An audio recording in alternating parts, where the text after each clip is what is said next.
Good morning. Welcome to week 2 of Sharpstown International School English 2 class. I'll be your teacher the whole year. I'm Miss Frank. I'm here to give you guys a couple little video lessons. The first thing that we're going to do today is to go over a book review, a book recommendation. The book I want to recommend to you today is called Children of Blood and Bone.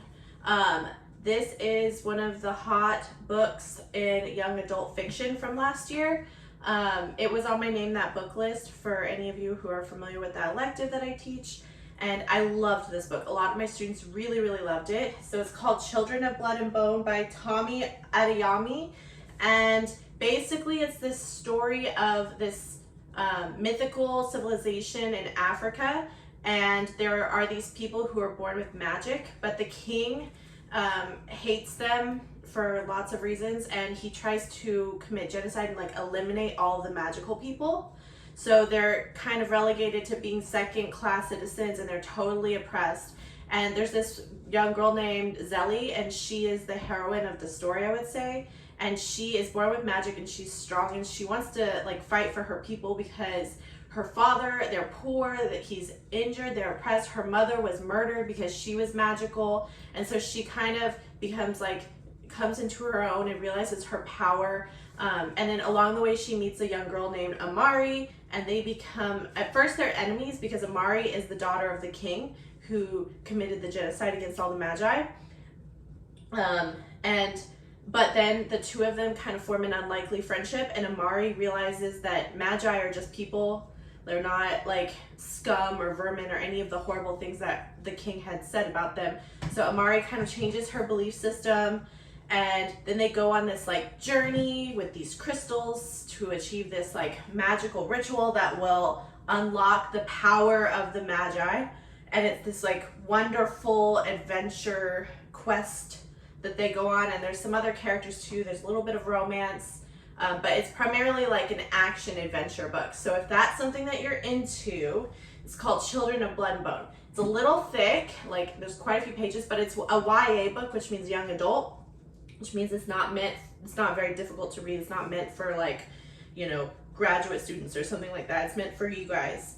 So it's a good book. And also another thing that my students liked last year was that there were sequels coming out. There's more to the story, so if someone really likes it, they can continue reading about the world that this author created. Okay, so that will be my book review today, called Children of Blood and Bone.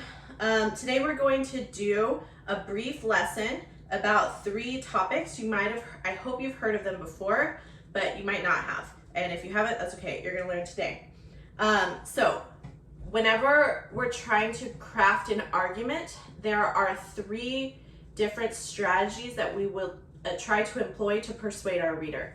10th grade writing, a lot of it is going to be persuasive in nature. You're going to write an argument essay, a persuasive essay. And in order to do that, you have to master the art of rhetoric. And rhetoric is the practice of being persuasive, either from your speaking or from your writing. Okay, so we need to employ these rhetorical appeals in our writing to not just give an essay that's fine, but give an essay that's compelling and persuasive, and your reader reads it and they're persuaded, convinced, and they're on board. So the 3 rhetorical appeals we're going to talk about today, I have written right here for you: ethos, pathos, and logos. And I know that many of y'all have heard of these rhetorical appeals before. So ethos is the idea that the speaker or writer needs to build credibility and trust so that the reader or listener believes them. So we use the phrase credibility and trust with ethos. If I'm reading your essay and you sound like you don't know what you're talking about, I'm not going to be persuaded. You have to establish yourself as the writer, as someone who should be believed, and someone who is at least somewhat of an expert, someone who is credible and trustworthy. So that's ethos. Pathos, the next rhetorical appeal. Pathos is using emotion to convey your message or to persuade your reader to believe you. So this is sort of like being a manipulator in a certain way, which you might think is not good, but when you're writing, if you're trying to persuade your reader, you need to be able to manipulate them to see your point. So pathos is emotional appeal. And some examples that you might use, you might appeal to someone's feeling guilty to get them to do what you want. You might appeal to someone's fear or someone's compassion. So there's all kinds of emotions that you can like play on in the reader as a writer, and you want the reader to feel things in their cold dead heart when they read your paper. They should feel some emotions. That's going to be persuasive. Then they'll agree with your thesis and you pretty much won the argument. The last rhetorical appeal that we're going to talk about is logos. Logos is logic. So that's just like, does your argument make logical sense?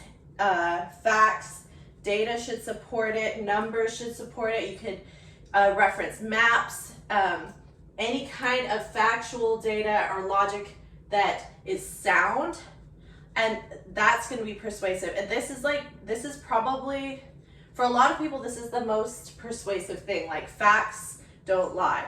So when you do write your paper and you're trying to persuade, you need to make sure that your logic is sound, like A plus B equals C. If your logic is not sound, then your whole argument will fall apart. And then you want to use the facts and the data to kind of bolster your thesis and support your argument.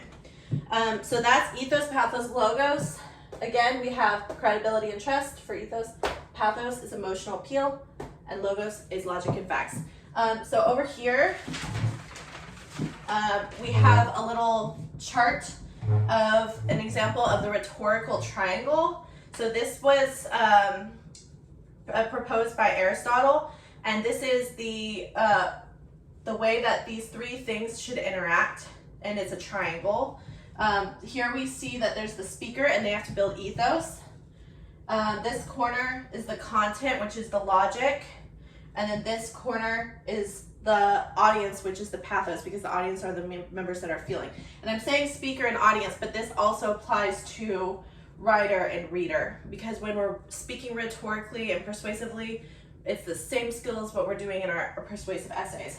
So in the middle we have our intended purpose, and so these three things are related. You would never just use ethos, because ethos is you as the writer or the speaker, and that is going to interact with the content because you're conveying the content, the logic. And then the logic will appeal to the audience's, or should appeal to the audience's emotion, or is bolstered by the appeal to the audience's emotion. And the audience and the pathos should build a relationship with the speaker so that the audience feels connected to the speaker or the writer.